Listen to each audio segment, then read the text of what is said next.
faly miarabanareo natokatsanana zay eto fandaratona be ary manasanareo anaraka an'izany fandarazany atsamin'ny farany anitsika dia anaraka ny lalao zay nenany Makidy Madagasikara sy ny Nigeria hita moa fa tsy natohatsika Makidy Madagasikara zany Nigeria zany anaraka an'izay lalao zay atsika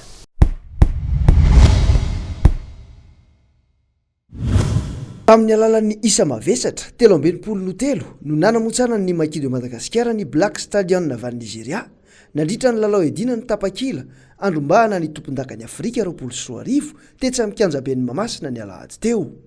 Hatramin'ny nanomboan'ny lalao dia be fiaviny Makita amin'ny fakanan'ny baolina enti-tanana ka vo 10 minitra monja dia efa nahavitan'izany Ridja Rakotomanana. Mbola nampiseho ny fahaizany ihany koa Radadatoa teo amin'ny fitsarana ny essai de pénalité izay nodakany ka nahatonga ny isa 13 teny amin'ny solaitra be. Hita ho namalibondana ihany ny ekipa nigeriana fa tsy nahena nararotra ny habean'ny vatany na dia efa saika nahatonga baolina enti-tanana 3 azy izy ireo nandritra ny fizaram-potoana voalohany. Teo amin'ny fizaram-potoana faharoa ihany koa dia nandeha ilany lalao. Hita ho nanjaka tokana ny ekipa malagasy satria dia baolina enti-tanana 5 be zao indray ny tonga ny Riergino, Radadatoa ary Tiny Larabe Mananjara. Nyampy ireo penalty 7 izay saika tafiditra Radadatoa avokoa ka nahatonga ny isa ho 13. Efa tany amin'ny minitra farany vao nahazo penalty iray Basé Sanday ko dia nisaraka tamin'ny isa 13 io lalao io. Somary nigoropaka kely izay tamin'ny fiatombohan'io lalao io satria taty aminay nitsindry kanefa ainay no feno lalao avy eo ka nahazonay an'iny fandresena iny hoy Razily mpanazatra ny Maki. Ny zavatra tsikaritra kosa aloha dia tena tafiditra tao anatin'ny heriny avokoa ireo mpilalao rehetra izay notarian'ny kapteniny Ganabe. Ain'izy ireo no nanakany anangezan'ny Omar Ibrahim sy Chukwuemeka izay mpilalao milanja 10 kilao avokoa. Ny akingana sy ny hafainganam-pandehan'ireo mpilalao anay ny tena teknika nampiasana nandritry ny lalao iny hoy Mamiaja mpanazatra mpanampiny ny Makidy Madagasikara. Taorianan'iny fandresena mezinezina azon'ny Maki iny dia tafiakatra amin'ny lalao isam-bondrona edinan'ny tompon-dakany Afrika amin'ny 24 amin'izay sika malagasy. Ny ekipa pirenena Zambianina sy Namibianina no miandry antsika amin'izany fifaninanana izany amin'ny taona ho avy io. Anala vela amin'ireo ekipa roa ireo zahay satria efa resiny zahay nandritra ny lalao kanina toy ny tamin'ny 3 taona lasa hoy Tolotra be. Dia nafinaritra ny match efa hely izay nanomana an'iny match iny. Zay efa niandry Nigeria mihitsy satria hoe Nigeria manao aminay efa hely taona lasa ka nanomana anay an'iny. Ino vokatra moa ny arahana iny fa niezaka ihany izay anao amin'izay match manaraka eo. Zambia na Namibia miandry anay eo. Niezaka izay. Teo amin'ny premier mi-temps izay mbola nikiropaka kely fa efa nandeha ny deuxième mi-temps dia efa nisy torohevitra narahana dia ino vokatra avy anety. Mbola amboarina zao eo amin'ny défense antsika ny anamafy fa atsika manko resiny Zambia tamin'ny heritaona dia hiezaka sika andresy Zambia dia avy eo Namibia. Consigne-nay mihitsy manao zay d'avant dia zay vao mivoaka 3 quart dia nalavirina izy deuxième mi-temps alavirina indray ilay jeu d'avant fa tsy eo akaikikaiky fa tsy izy eo akaiky daholo dia entina miazakazaka izy dia ino ny vokatra. Iny ihany namafisitsika ny projet de jeu iny jeu d'avant misy jeu d'avant fa écart tena lavitra zany. Iny lavitra fa tsy teo akaikina molina ilay jeu d'avant fa alavirina. Iny ihany namafisina fa iny.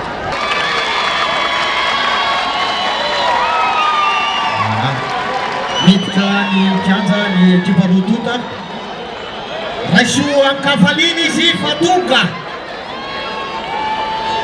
Raiso amin'ny kafaliny izy.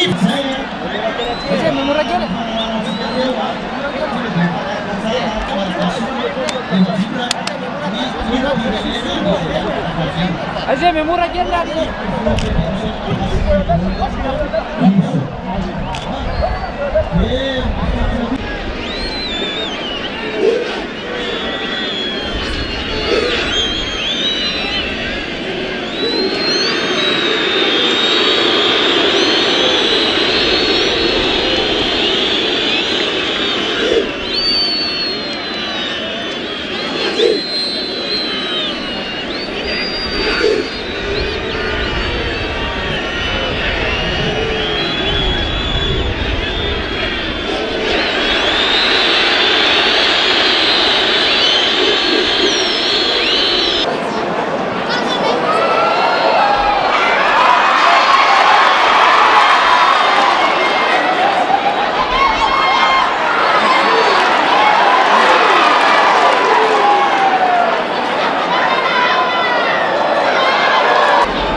Sotsika dia anjay ny vahiny fandaran-tona be tsy iza kory zany fa ny président Ringby malagasy i Marcel Rakotomalala.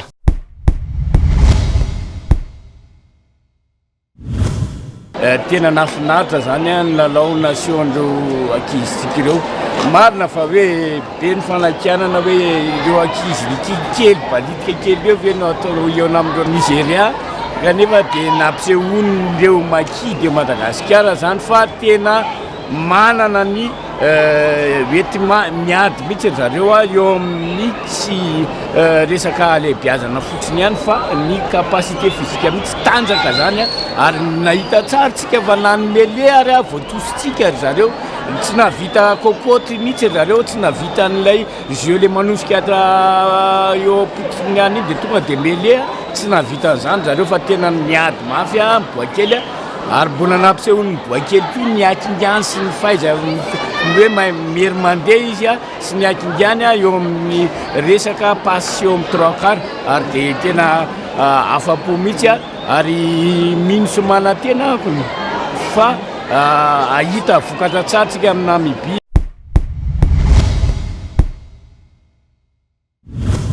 Nisy moa ny lalao zeniona-ny Manjakaray sy ny Lalamaty tao alohan'ny match zeniona makidy Madagasikara sy Nigeria ty anaraka an'izay lalao niona-ny FTM sy Lalamaty zay tsika.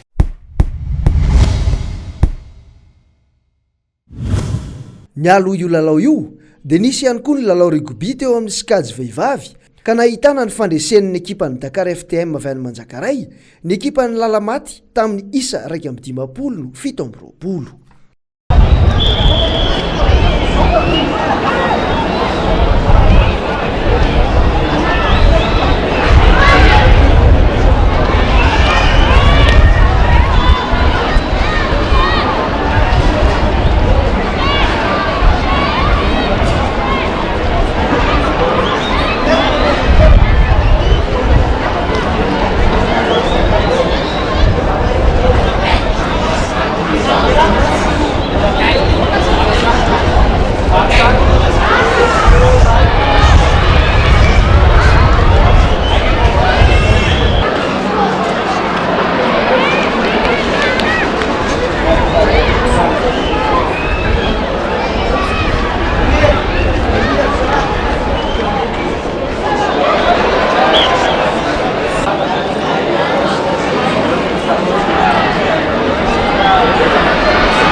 Samy manana fomba fijery moa tsika amin'ity tontolon'ny rugby ity ary anaraka ny hevitsy mpankafy tsika amin'ny match izay natao tamin'ny lahady iny anaraka an'izay hevitsy mpankafy izay ary tsika.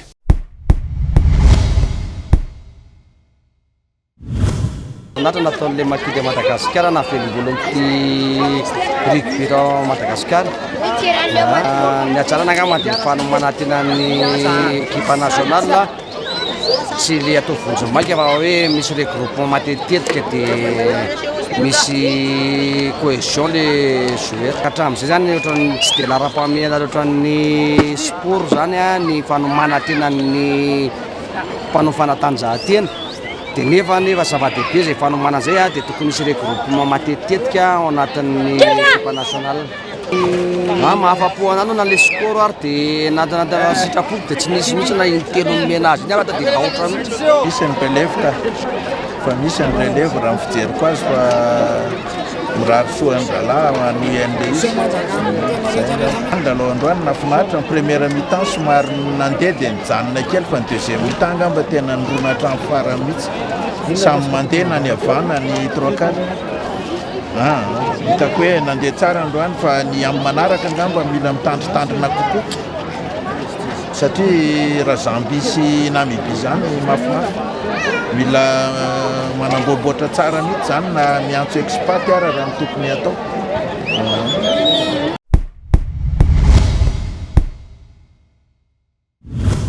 Raha ny fangataham-be sy maro moa zany a tsy hoe ny tena korery fa maro ny olona mety maniry an'izay mba maniry an'izany rakotorson José zany mba ho tonga ny ekipa pirenena satria raha ny zava-bitany José teto anivon'ny firenena angamba dia raha antsika nahita nanany zava-bitany José maniry zany zahay mba hitondrany José ny ekipa pirenena na ny makidy Madagasikara zany zany koa sana tsy hoe fankalana ny anteneran'ny ekipa pirenena fa mba maniry koa zay mba hita hitovy any hoe mitovy an'ireny maître Razily reny ry maître Mamikely reny José mba tiany mba hitondra ny ekipa pirenena satria nanana zavatra efa mba ainy koa izy ka mba mangataka zay manipiteny kely amin'ny tompony anjaikitra ny fédération na sy karakara rehetrarehetra ao appuie amin'ny lafiny rehetrarehetra fa mendrika ho an'ny José zany entraîneur ekipa pirenena zany tsy izy mpiaingatra kely any zay teny kely mba avy aty amiko mety anatsara an'izay tsy hoe sanatsiako hoe fitiavaka amin'ny José fa mba maniry zany hoe José ny hitondra ny ekipa pirenena afaka kelikely de zay ny teny kely avy aty aminay Tonabe fa de manasa anareo zay anaraka ny fandarana hatramin'ny farany ary ametsaka ny veloma manjam-piaina indray zay aza misaraka ny MBS télévision.